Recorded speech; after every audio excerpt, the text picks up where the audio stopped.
Hi friends, welcome back to my MS education class. आज class रे आमे class 10th रो लिनियर साइमल्टेनियस इक्वेशन रो सीरीज स्टार्ट करचे। एटा क्लास नंबर 4 रहइबो। आगुरु आमे 3-4टी वीडियो मु अपलोड करची, आपण माने चाइकी देखंतु। अपसारण पद्धति, प्रतिकल्पन पद्धति एगुडा को सब क्लास सरीची। आज आमे पढ़िबा वज्र गुणन पद्धति। एटा भी बहुत इंपोर्टेंट आपको नहीं कि लॉन्ग क्वेश्चन निश्चिंत भाव में एग्जाम हॉल रे आपण माने पाइबे। चलंतु आज वीडियोटी आरंभ करिया। वज्र गुणन पद्धति आपण माने देखि पारथे, मु एठी लिखिची वज्र गुणन पद्धति, जाको इंग्लिश रे क्रॉस मल्टीप्लिकेशन कहा जाय। आपको नहीं कि निश्चिंत भाव में लॉन्ग क्वेश्चन आपण पाइबे। एटा लॉन्ग क्वेश्चन ही आसीबो एग्जाम रे। लॉन्ग क्वेश्चन आसीबो गोटे 5 मार्क रो क्वेश्चन आसीबो। वज्र गुणन पद्धति रे समाधान कर किबा केवल समाधान कर भी लेखा जाइथिबो। तेणु आपण माने जो मेथड रे चाहिए से मेथड रे सॉल्व कर पारे। आइदर प्रतिकल्पन पद्धति हो, अपसारण पद्धति हो किबा वज्र गुणन पद्धति हो, जे कोनोसी पद्धति रे सॉल्व करले भी आंसर आपनकर सेम आसीबो। किंतु गोटे गोटे क्वेश्चन रे मेंशन करि थाए जे वज्र गुणन पद्धति रे सॉल्व कर बोली। तनंत गोटे एग्जांपल ही आपण आम माने बुझिबा। आर गोटे फॉर्मूला अच्छी मु कही कि सब बेले आमर जो इक्वेशन टा थिबो सेटा को भला फॉर्म रे थिबो ना a1x plus b1y plus c1 is equal to 0। आ सब बेले दीटा इक्वेशन ही हमको क्वेश्चन रे देथिबो। अट देथिबो a2x plus b2y plus c2 is equal to 0। जो वज्र गुणन पद्धति पाई आमर जो फॉर्मूला अच्छी से फॉर्मूला को आमको मन रखिया को पड़िबो। टोटाल ऊपर मु कहिले घोषी देले भल रहइबो। आमे से फॉर्मूला नहीं कि ही आमे क्वेश्चन करी पारे, क्वेश्चन आंसर सॉल्व करिया पारे। तो फॉर्मूला टा कोन अछि वज्र गुणन पद्धति पाई मु एठी लिखिछि भल भाबरे देखंतु। वज्र गुणन पद्धति निमंते सूत्र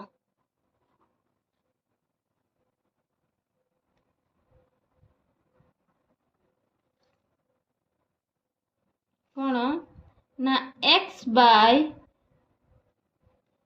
b1 c2 minus b2 c1 is equal to y by c1 a2 minus c2 a1 is equal to 1 by a1 b2 minus a2 b1।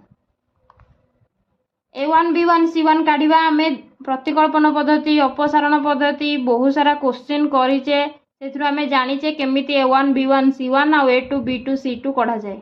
जहाँ भी x रो सहग थियो जदि फर्स्ट इक्वेशन से थियो सेटा a1 एटा b1 एटा c1 a2 b2 c2। प्रथम हमकु जो equation देथियो से इक्वेशन रो आमे a1 b1 c1 आ a2 b2 c2 काढिबा।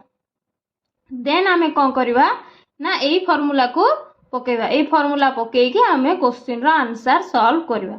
तो ए सूत्रटा को समस्त भल भाबरे पूरा घुसी की मन रखले आलिया रखिदेले ही भल रहइबो।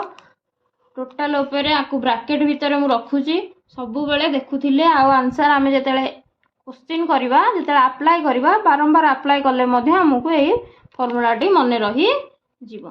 केते सहज फार्मूला टी x by b1 c2 minus b2 c1 is equal to y by c1 a2 minus c2 a1 is equal to 1 by a1 b2 minus a2 b1।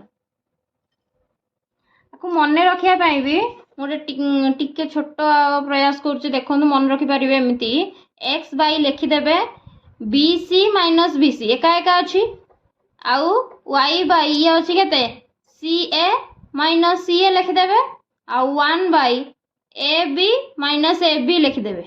तापर कौन करेंगे ये 1 2 2 1 1 2 2 1 1 2 2 1 एमती भी पकई देले भी हो पार माने मन रखिया। किंतु किंतु एटा मन रखिया बहुत माने निहाती जरूरी। जदि मन न रहिबो एमती करि पारि कि मन रखि पारिबे। किंतु काले केते मन न रहिबो हमको घोष देबाटा ही सबुठारो बेटर रहिबो।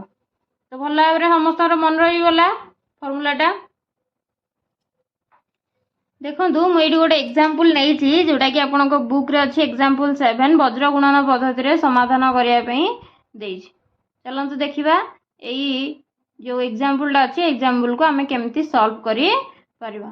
एटा क्वेश्चन देसी ए टाइप रो ही क्वेश्चन पढ़ितो मु इक्वेशन 1 देजी फर्स्ट टाको और सेकंड टाको इक्वेशन 2 देजी a1 b1 c1 और a2 b2 c2 काढिबा आमे भलो भाबरे जानिचे। देखो मु केमती काढुची एटा जेहेतु first equation एथरो a1 b1 c1 ही काढिबा। a1 होची केते ना 2 b1 होची केते -3 c1 होची केते ना -1 a2 होची केते 4 b2 होची केते 1 y रा सगडी किछि नै माने 1 अछि आउ c2 होची केते ना -9 a1 b1 c1 काढी देले a2 b2 c2 काढी देले तापरे कोन करबा हमें वज्र गुणन पद्धति रो जो फार्मूला टी सिखिथिले सेही फार्मूला टी को अप्लाई करिया। देखो ये मुझे लिखी वज्र गुणन पद्धति रो फार्मूला टी ए फार्मूला टा को आमे कोन करिया एठी अप्लाई करबा। तथापि आउ थरे लिखि दबा। देखो कौन लिखिया धारा अनुसार एठी लिखिबा वज्र गुणन पद्धति निमंते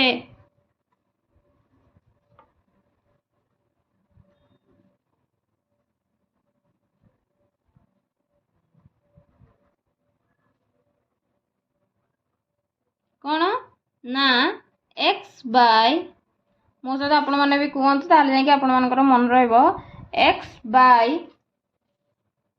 b1 c2 minus b2 c1 is equal to y by c1 a2 minus c2 a1 is equal to 1 by a1 b2 minus a2 b1। Then आमे कौन करिया ना ए जो वैल्यू गुडा को एठी लिखि जे खाली आनी कि ए जगह रे पुट करी दबा। देखंतु x बाय b1 c2 एठी अछि b1 केते -3 एठी c2 केते अछि ना -9 b1 c2 ये अछि -3 अछि -9 3 into 9 9 3 27 minus minus plus minus एटा b1 c2 एडी कोन हेइ गछि माने मल्टीप्लाई हेइ गछि तो हमहु मल्टीप्लाई करियार अछि 9 3 27 माइनस माइनस प्लस तो प्लस 27 एठी हमें डायरेक्ट लिखि दबा माइनस b2 c1 एटा फार्मूला पई माइनस मु लिखिली तापर b2 c1 b2 कोठी अछि एठी b2 c1 कोठी अछि ना एठी एक के एक प्लस माइनस माइनस माइनस एक हो गला हमर आंसर आगुरु थिला माइनस आ आंसर हमर भला -1 अब हम एमती ब्रैकेट भीतर लिखि परिया एठी भी आपण माने चाहिबे जदी डायरेक्ट माइनस माइनस को प्लस लिखि +1 भी कर परबे तथापि आपण बुझिया पाई बोली मु एठी की रखिली आउट स्टेप करबा c1 a2 c1 केते अछि -1 c1 a2 केते अछि 4 4 के 4 प्लस माइनस -4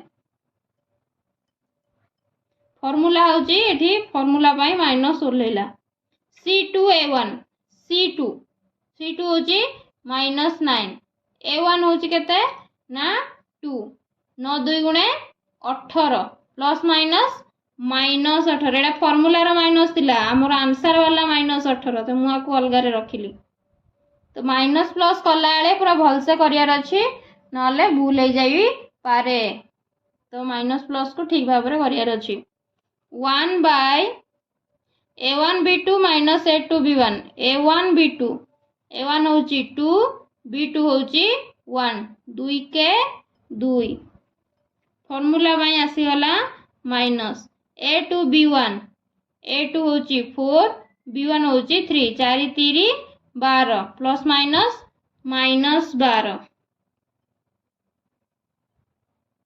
ताकू मध्य हमें ब्रैकेट भीतर रखि दो तापर कोन करिया आकू केवल ब्रैकेट खोल दबा ये माइनस माइनस प्लस हे जिवो एटा भी माइनस माइनस प्लस हे जिवो ये भी माइनस माइनस प्लस हे जिवो चलंतु लिखि दबा त हमर एटी केते बारी गेला तो नेक्स्ट हमें कोन करि परिबा ना 27 ये माइनस माइनस +1 27 +1 लिखबा देन लिखिया कौन y by -4 minus minus plus -4 plus 18 is equal to 1 by 2 minus minus plus 2 plus 12 ये जिनस को नेक्स्ट चलो लिखिदबा देखो मुझे लिखिदे x by 27 minus minus plus है 27 plus 1 is equal to y by -4 से भी minus minus minus minus plus 18 is equal to 1 by 2 minus minus plus plus 12 आपको केवल सॉल्व करदेले आम पाइबा x by 27 plus 1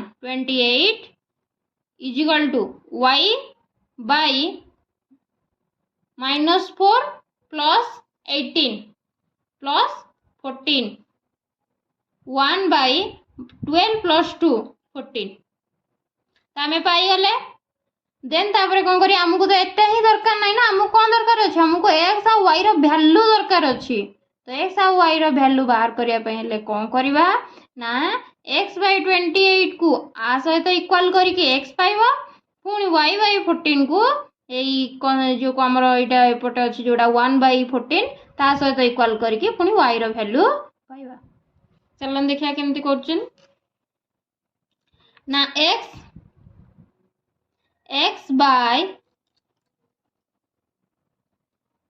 bye 28 is equal to 1 by 14 कौन करवा क्रॉस मल्टीप्लिकेशन करवा x into 14x is equal to 28 into 1 28 तो ये x टा कौन है ना 14 सहित मल्टीप्लाई तो एपटू आसले डिवाइड हो 28 बाई 14 14 2 गुणे 28 कटिगले गला के 2 तो एक्स बाहरी गला आमर के ना 2 मुझे सब कही जो आंसर बाहर करा ब्राकेट भितर ही रखा जोटा कि आई कंटाक्ट हम समस्त आमको y दरकार अच्छी तो y को आ सहित इक्वाल करके y वैल्यू पाइबा y by 14 is equal to 1 by 14 y by 14 y सेमती क्रॉस मल्टीप्लिकेशन करिया y into 14 14y 14 into 1 14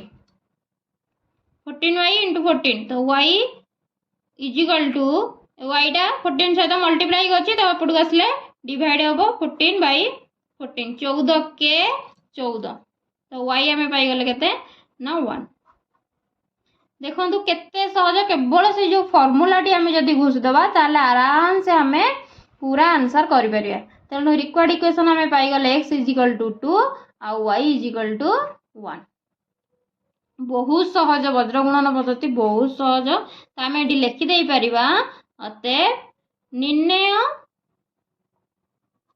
समाधानटी x is equal to 2 y is equal to 1 answer